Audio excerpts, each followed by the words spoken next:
Olá, meus queridos alunos, esse é um vídeo sobre a cadeia respiratória para você que faz ensino médio. Se você está na faculdade fazendo bioquímica, procure no meu canal ou no meu site um outro vídeo sobre cadeia respiratória também, só que mais aprofundado para quem está na faculdade se batendo aí com a bioquímica. Tudo bem? Antes de entrar em cadeia respiratória, deixa eu só lembrar a vocês do que aconteceu anteriormente. A glicólise e o ciclo de Krebs, também conhecido como ciclo do ácido cítrico, produziram poucos ATPs, mas produziram também NADH e FADH2. Lembre que a função do NADH e do FADH2 é levar elétrons ricos em energia para a cadeia respiratória.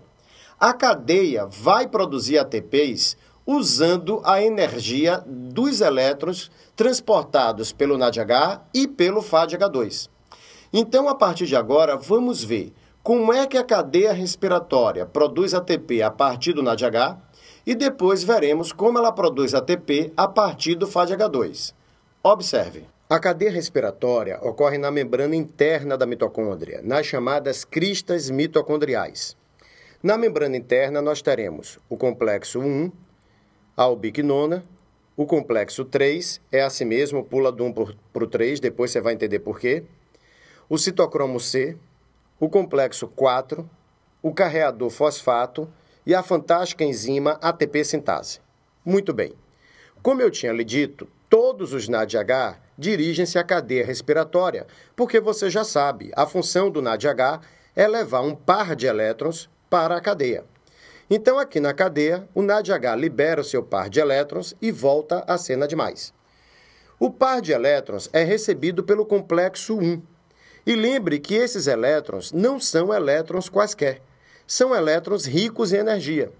Então, o complexo 1 usa a energia do par de elétrons para bombear 4H+, que estavam dentro da mitocôndria, para o espaço entre a membrana externa e a membrana interna. Então, esses elétrons trazidos pelo NADH vão servir na cadeia para fornecer energia para bombear H+, para esse espaço entre a membrana externa e a membrana interna. Bom, acontece que esses elétrons serão atraídos por um O2. E agora fica claro porque o nome desse assunto é respiração celular. Vocês viram que nas etapas anteriores, do piruvato até o final do ciclo do ácido cítrico, são liberadas moléculas de gás carbônico. Esse é o gás carbônico eliminado pelos nossos pulmões quando nós respiramos. Ao mesmo tempo, todos nós precisamos de oxigênio para sobreviver, devido ao papel que ele exerce na cadeia respiratória. O O2 que está no ar entra no pulmão, cai no sangue, entra na célula e vai até a mitocôndria, participar da cadeia respiratória. E qual é o papel dele? É ele quem vai atrair os elétrons pela cadeia transportadora de elétrons. Então, você verá que esse par de elétrons vai passar de proteína a proteína até se encontrar com o O2 e formar a água. Veja. Então, esse par de elétrons será atraído ao O2 e vai passando de uma proteína a outra. Ao chegar ao complexo 3, ele volta a fornecer energia para bombear 4H+, e segue em frente. Chegando ao complexo 4, o par de elétrons já não tem tanta energia assim. Então, o complexo 4 só conseguirá energia para bombear mais 2H+. Não perca a conta. No total, então, o par de elétrons do NADH forneceu energia para bombear 10H+. 4 mais 4 mais 2. Finalmente, o par de elétrons se encontra com o O2 e forma água. Tem aluno que pergunta, e para onde vai essa água? Para lugar nenhum. A água é útil, pode ficar dentro da célula mesmo, não tem problema. Veja que o O2 foi o último a receber o par de elétrons. Por isso, dizemos que o O2 é o aceptor final de hidrogênios e elétrons. Bem, o objetivo disso tudo é produzir ATP. Para produzir ATP, vai ser preciso o ADP. E, além do ADP, vai ser preciso o fosfato. Acontece que a entrada do fosfato na mitocôndria envolve um processo importante. Veja bem, do lado de fora da mitocôndria, da membrana interna da mitocôndria, está mais positivo. do lado de dentro da membrana interna da mitocôndria está mais negativo. Bom, o H+, obviamente, é positivo. Então, esses H+, que foram bombeados para fora, serão atraídos pelas cargas negativas do lado de dentro e terão a tendência de voltar.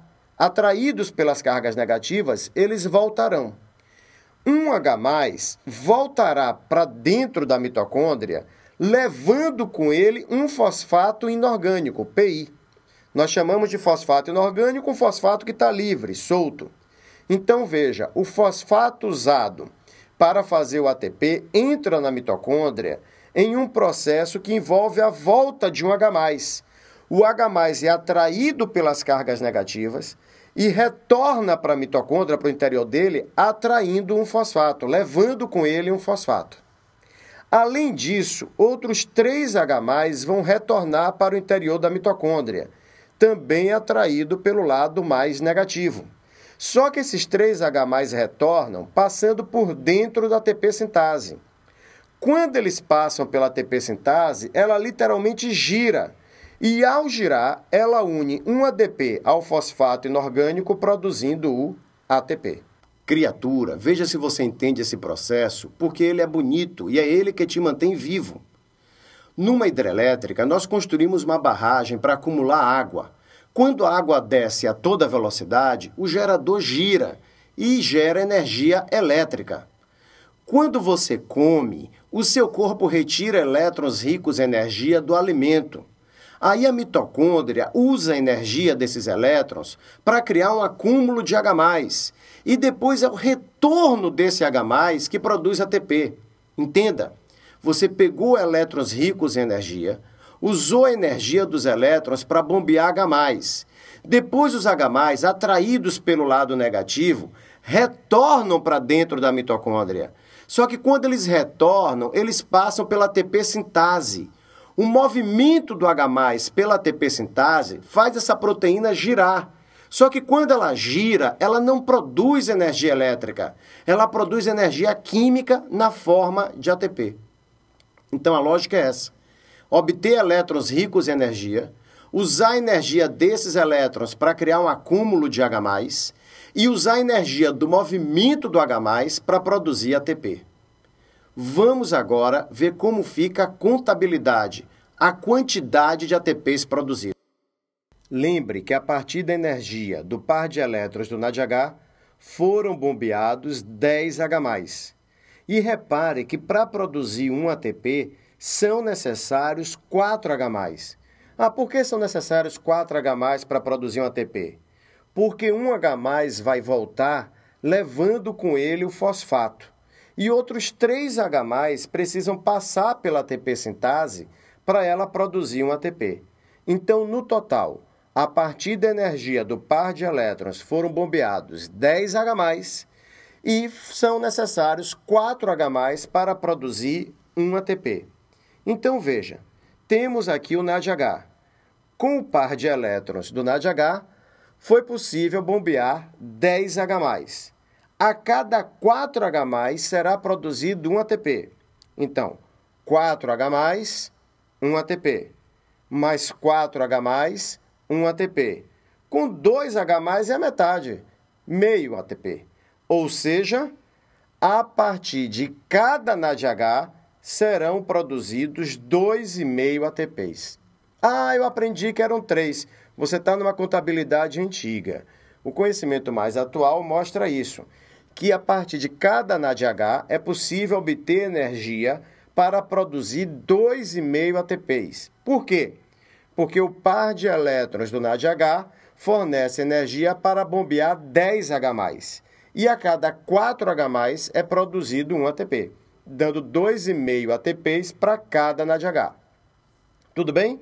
Então agora vamos ver quantos ATPs são produzidos a partir do FADH2. Bom, aqui estão as proteínas da cadeia respiratória. O complexo 1, o complexo 3, o complexo 4, o carreador fosfato e a ATP sintase.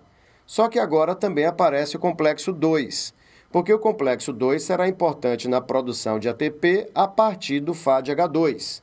O complexo 2 não participa da produção de ATP a partir do NADH. Vamos em frente. Você sabe que a função do FADH2 é a mesma do NADH, levar elétrons ricos em energia para a cadeia respiratória. Então, o FADH2 entrega o seu par de elétrons ao complexo 2 e volta a ser FAD. Esse par de elétrons será atraído pelo O2 e ele vai seguir em direção ao 2. Mas note que ele não vai passar pelo complexo 1. Ele começa um pouco adiante, porque o par de elétrons que o FADH2 carrega tem menos energia que o par de elétrons do NADH. Então, é como se ele começasse um degrau abaixo da escada. Ele pula o complexo 1, ele já começa do complexo 2. Aí ele vai ser atraído pelo O2 e segue em frente. Quando ele chega no complexo 3, o complexo 3 usará a energia do par de elétrons para bombear 4H+. E o par de elétrons segue em direção ao oxigênio. No complexo 4, você já aprendeu, vai haver energia para bombear 2H+. O elétron finalmente se encontra com O2 e forma água.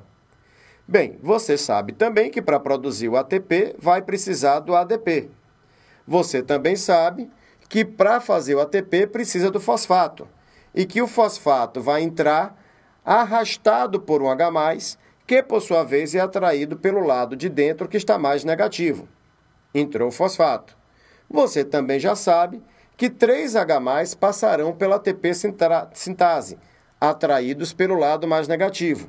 E quando esses 3H+ passam pela ATP sintase, ela gira e une o ADP ao fosfato inorgânico, produzindo o ATP. Agora você vai ficar atento à contabilidade. Como o par de elétrons do FADH2 não passou pelo complexo 1, ele fornece energia para bombear apenas 6H+. E observe que continuam sendo necessários 4H+ para produzir um ATP. Então, como é que vai ficar a nossa contabilidade? O FADH2 fornece energia para bombear 6H+. Com 4H+, se faz um ATP. Então, com 2 corresponderia a meio ATP. Portanto, para cada FADH2 serão produzidos 1,5 ATPs. Muito bem. Então, agora vamos fazer nossas contas, fechar nossos cálculos? Vamos preencher uma tabelinha. Vamos lá. Aqui está a glicólise, o ciclo de Krebs. Vamos somar e vamos fazer a cadeia respiratória. NADH. Você sabe que a glicólise produz 2 NADH. Você sabe que o ciclo de Krebs produz 8. Na verdade, não é o ciclo, é do piruvato até o final do ciclo, são produzidos 8 NADH. Então, deu um total de 10 NADH. Bem, você acabou de ver comigo que cada NADH fornece energia para produzir 2,5 ATPs. Então, 10 vezes 2,5 serão 25 ATPs produzidos na cadeia a partir de 10 NADH. FADH2. A glicólise não produz FADH2. O ciclo de Krebs produz 2 FADH2. Então, o total é de 2 FADH2. Você acabou de ver que um FADH2 fornece energia para produzir um ATP e meio. Então, 2 vezes 1,5, 3 ATPs. Muito bem. Quanto aos ATPs? A glicólise produziu 2 de saldo, porque ela produz 4, gastam 2. Então, sobram 2 de saldo positivo. O ciclo de Krebs produz 2 ATPs, dando um total de 4. Agora veja, a cadeia respiratória produziu 25 ATPs a partir do NADH e 3 ATPs a partir do FADH2. Então, ela produziu 28. Mais os 4 ATPs que vieram da glicólise do ciclo de Krebs, dá um total de 32 ATPs. Então, a partir de uma glicose, são produzidos 32 ATPs. Veja, eu estou lhe dando a produção líquida de ATPs a partir de uma glicose como 32. Talvez você tenha aprendido com seu professor ou com seu livro didático 38. É uma versão mais antiga, essa de 38, em que considerava que a partir de um NADH são produzidos 3 ATPs e em que a partir de um FADH2 são produzidos 2 ATPs. A versão mais atual não é essa. A versão mais atual é que eu estou lhe dando, de 32 ATPs. Às vezes o professor, o livro didático, coloca essa de 38 até para facilitar a sua compreensão sobre o processo, porque o processo já é um pouco complicado em si. Então, eles às vezes simplificam para facilitar a sua compreensão. Eu realmente não acho que o mais importante é você ficar preocupado com a quantidade, quantos ATPs são produzidos. Eu acho que o processo é tão bonito, é esplêndido. Eu acho que é melhor você entender como funciona o processo como inteiro. A glicólise, o ciclo, a cadeia respiratória. Você entendendo a lógica que está por trás é mais importante do que você ficar muito focado na quantidade de ATP. Até porque vai depender da análise. Como eu lhe disse, aí levando em conta dados mais antigos, 38. Pegando dados mais atuais, 32. Mas, lhe sendo honesto, há alguns custos no processo. Se for colocar todo o custo do processo, não vai ser nem 32. Serão 31 ATPs. Mas tem outra via alternativa metabólica que vai cair para 29,5. Então, quer dizer, a quantidade não é nem o mais importante aqui. Eu não quero que você se preocupe com isso. Eu quero que você entenda o processo como inteiro, a lógica que há por trás dele e perceba, meu filho, se emocione e veja a beleza que tem por trás desse mecanismo. Ok? Um grande abraço, até a próxima aula.